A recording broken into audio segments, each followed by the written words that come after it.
Hey there and welcome back. My name's Mercy, and today I want to give a full review on my thoughts of Early Access Predecessor. It's been out for almost a week, and I thought it'd be the perfect time to give my first impression on a few of the pros and cons before OverPrime is re-released to the public. Just to get it out of the way, is Predecessor worth paying to play? Yes. For a starting price point of only $10, this game feels like an absolute steal. This will come with all of the starting 20 characters, and 5 other being released in the Early Access period. In addition, it will also come with one exclusive Gideon skin, 600 coins, and an early access supporter role and icon.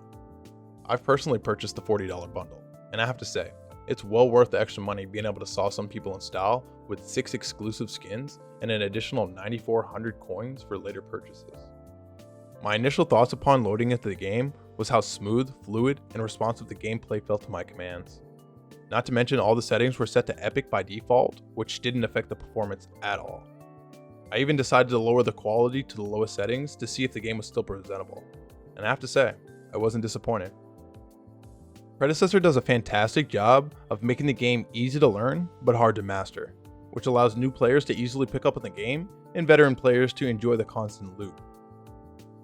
There are instructional guides and in-game tips to help new players understand their role and point them in the right direction with a bright blue arrow. The auto-buy system allows players to purchase quality items so that you can learn a new character and focus on combat instead of searching for relevant items for your build.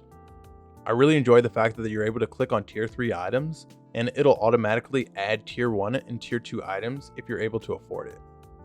Sitting in base for a long time looking for items is now a thing of the past, with recommended items available at the click of a button. Now, when I entered combat, the auto attacks and ability casting blew me away with how impactful and responsive they felt. I had almost no problem when casting abilities. On top of that, they felt very snappy and instant. Even the audio cues for your abilities made the game feel more realistic and immersive, with how loud, heavy, and controlled the sounds were. The flow of gameplay feels really good, with the games only lasting around 30 minutes, which is a respectful amount of time to be in-game.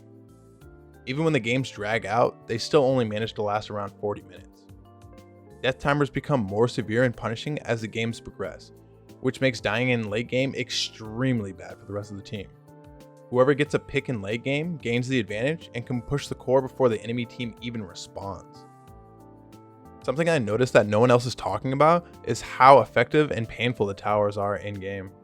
In comparison to similar MOBAs, Predecessor has done a fantastic job of programming their towers to do effective damage, and on top of that, they actually have 2 towers and 1 inhibitor.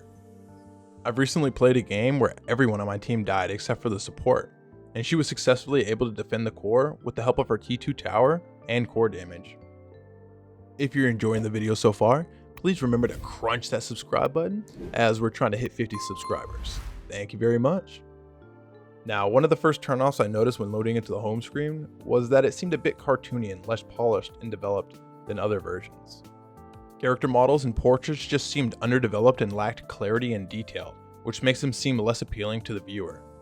I do understand they wish to focus on core gameplay over cosmetics, but this puts them at a disadvantage to OverPrime, which has actively been improving their visual aesthetics. Something I'm not too thrilled about is the lack of options when it comes to character selection. Each role has a limited number of characters they can play, and depending on the role, you may only have one character you enjoy playing. This will cause the game to get very bland and boring, and could ultimately push a large number of people away. My concern would be how long it would take for them to drop the next 5 characters, and if the game would have any significant update to alter the current meta. From my experience, the ability casting feels smooth and amazing, but one character's ultimate seems to have a small problem, and this may be intentional or not. This would be Chimera's ultimate, which if activated at the wrong time, could cause 0 damage. It even allows you to activate the ability when enemies are behind you, which does nothing and you end up awkwardly staring at your opponent. The pinging system seems like it's well designed, but there have been multiple games where I'm calling out plays or pinging objectives and receive no response. I suggest maybe changing the ping audio to something that's harder to ignore, or give them some sort of indication that's more noticeable. I do want to make note on how quiet and empty the game sounds at times. I feel like this is due to the fact that there aren't many voice lines, no in-game music, no wildlife audio, and this just takes away from the immersion. For the sake of adding more cons to the list, I feel like Omedi Studios should be bold when it comes to creating an outline or roadmap for the future. Communicating to the community, even if it changes somewhere down the road, will allow players to trust in the future of the company by laying out your vision for everyone to see. Staying silent for so long gives the impression that you don't even know what's going to happen next and could lead to distrust. In conclusion, Predecessor has very minor things that could easily be fixed and most likely will be addressed in the near future as the development process continues. As a whole, the game feels amazing, and I would highly recommend it to anyone interested in a new 3D MOBA experience. The core game loop has a solid foundation and in time can be built up with the implication of an in-game store, new skins, more characters, and a rank mode. Keep in mind the game is still in early access and has a long journey ahead before it rises to its full potential.